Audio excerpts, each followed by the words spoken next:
नमस्कार दर्शकों, मेरे किसान भाइयों, स्वागत है आपका हमारी खेती हमारे पशु यूट्यूब चैनल और फेसबुक पेज पर। आज हम बात करेंगे धान में पहली खाद कब दें, या ये कहें कि धान में पहली खुराक कब दें, कितनी दें और क्या क्या दें। तमाम जानकारी मैं आपसे इस वीडियो के माध्यम से साझा करूँगा। थोड़ा सा वीडियो को ध्यान से सुनने की आवश्यकता है। आजकल मेरे किसान भाई धान की फसल लगा रहे हैं। पहले डीएसआर का समय चला था, अब डीएसआर का समय समाप्त हो चुका है, तो धान की रोपाई का काम जोरों पर चला हुआ है। जहाँ जहाँ पर अच्छी बारिश हो रही है वहाँ पर किसान धान की फसल की रोपाई कर रहे हैं। इसमें सबसे बड़ी बात आती है कि किसान भाई इसमें जो धान में खाद पानी का प्रबंध करते हैं, उसमें ज़्यादातर मेरे किसान भाई ऐसे हैं जिनको पता ही नहीं होता कि भाई कितना खाद डालना है, कौन सा डालना है, कब डालना है। मेरे किसान भाइयों, अगर आप अनाप शनाप चीज़ें अपने खेत में डालोगे तो उससे केवल आपका जेब खर्च बढ़ेगा, उत्पादन नहीं बढ़ेगा। जिस चीज़ की आवश्यकता है वही चीज़ डालेंगे तो फ़ायदा है। अगर हम डालेंगे कुछ और मांग किसी और चीज़ की है तो कोई फ़ायदा नहीं होगा। कुछ मेरे किसान भाई ऐसे भी हैं कि जिनको पता ही नहीं है कि धान में पहली खुराक कब दी जाती है और क्या क्या डाले। जो पड़ोसी भाई डाल रहे हैं वही डाल देते हैं। सबसे पहले बात करेंगे धान में पहली खुराक कब दें। धान की रोपाई के लगभग 3 सप्ताह बाद, यानी कि 20 दिन के बाद में आप धान में पहली खुराक दे सकते हो। कुछ किसान भाई हैं जो धान लगाने के 2 से 4 दिन के अंदर ही इसके अंदर पहली खुराक दे देते हैं, लेकिन उनकी खुराक बेकार जाती है, कोई काम नहीं आती है। इसके पीछे कारण क्या है? आम तौर पर 8 से 10 दिन का समय लेती है धान की प्योद जमीन से खुराक लेने का काम शुरू करने में, जिसको हम कहते हैं जड़ पकड़ने का समय। 8 से 10 दिन का समय लेती है। आपको आपकी नर्सरी ऊपर से हरी दिखाई देती है, लेकिन उसने ज़मीन से खुराक लेनी सुचारू रूप से शुरू नहीं करी है। सुचारू रूप से जब वो शुरू कर देती है तो इसके लिए उसको कम से कम 2.5 सप्ताह 15 से 18 दिन का समय लगता है। और 15 से 18 दिन के बाद में जब हम इसको खुराक देते हैं तो वो खाद या पानी खुराक वो पौधे को लगती है। अगर आपने 2 या 3 दिन के बाद में खाद डाल दिया तो इससे क्या होगा? आपका खर्च बढ़ेगा। जब पौधा खुराक ले ही नहीं रहा अभी तक तो आपका खाद डालने का क्या फ़ायदा है? वो तो बेकार चली जाएगी। अब बात करते हैं कौन सी खुराक दी। अगर किसान भाइयों ने अपने खेत में बिजाई से पूर्व डीएपी, पोटास और जिंक डाल दी है तो केवल यूरिया की खुराक देनी है।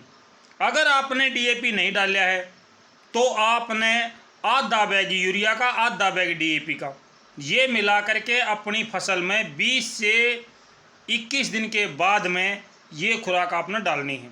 खुराक तब डालनी है जब खेत में हल्का पानी लगा होना चाहिए। ये नहीं है कि खेत एकदम बत्तरा रहा हो, सूख रहा हो, या ज़्यादा पानी हो, या बारिश की ज़्यादा संभावना हो। उस समय कोई भी भाई अपने खेत में अपनी धान की फसल में खाद ना डाले। आम तौर पर सब किसान भाइयों को पता है कि धान की फसल बारिश के समय में भी उगाई जाती है, और जब हम अपने खेतों में खाद डालते हैं तो बारिश का अंदेशा बना रहता है। अगर बारिश ज़्यादा हो जाती है और आपने खाद डाल दी है तो ये खाद बह के चली जाती है। इससे किसान भाई को नुकसान होता है। मौसम साफ हो, बारिश की संभावना ना हो, उस समय अगर आप खाद डालोगे तो आपको ज़्यादा लाभ होगा। दूसरी बात, कोई भी किसान भाई खड़ी फसल में जिंक सीधी सीधी ना डाले। ये हमारे कृषि विशेषज्ञों ने मना कर रखी है कि जिंक का प्रयोग आपने ज़मीन की जुताई के समय करना है। जब आपकी फसल उग जाती है तो उसके ऊपर आप जिंक मत डालना। ज़्यादातर किसान भाई ऐसी गलती करते हैं कि जिंक यूरिया के साथ मिला के डाल देते हैं। तो आप डाल तो सकते हो, लेकिन ये फसल को नुकसान कर सकती है। कितनी डालनी है मात्रा, ये बात भी अहम है। मेरे किसान भाइयों, अगर आप पहले डीएपी दे चुके हो, फास्फोरस की, पोटास की, जिंक की मात्रा आपने पूरी अपने खेत में दे दी है, तो पहली बार में आधा बैग यूरिया का डालो, ज़्यादा मत डालो। क्योंकि अभी आपके खेत में 5000 पौधे हैं। 5000 पौधों को आप आधा कट्टा दे रहे हो।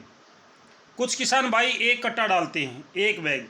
5000 पौधों को आप 1 बैग दोगे, उसकी 2-3 कल्ले निकलेंगे तो आपके खेत में 15-20 हज़ार पौधे हो जाएंगे। कि आप 4 बैग डालोगे, फिर तब भी 1 बैग डालोगे। जितने पौधों की संख्या है, जितने कम खाने वाले हैं उतना कम खाना देंगे, जितने ज़्यादा खाने वाले बढ़ेंगे उतना खाना बढ़ा देंगे। यानी कि पहली बार आप आधा कट्टा यूरिया का डालो, अगर आपने डीएपी नहीं दिया है तो आधा बैग डीएपी का मिला के डाल सकते हो।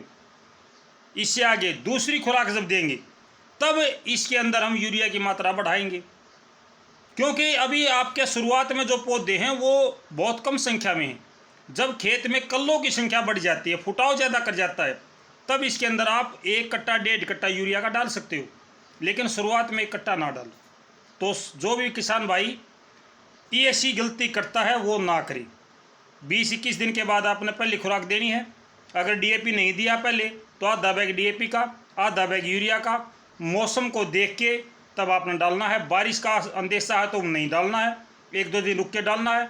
ज़मीन अगर बिल्कुल सूख चुकी है, टाइट हो चुकी है, तो भी आप खेत में खाद ना डालें। ये जानकारी थी मेरे किसान भाइयों, आपको कैसी लगी कमेंट बॉक्स में ज़रूर बताना। फिर मिलते हैं, तब तक नमस्कार, जय हिंद।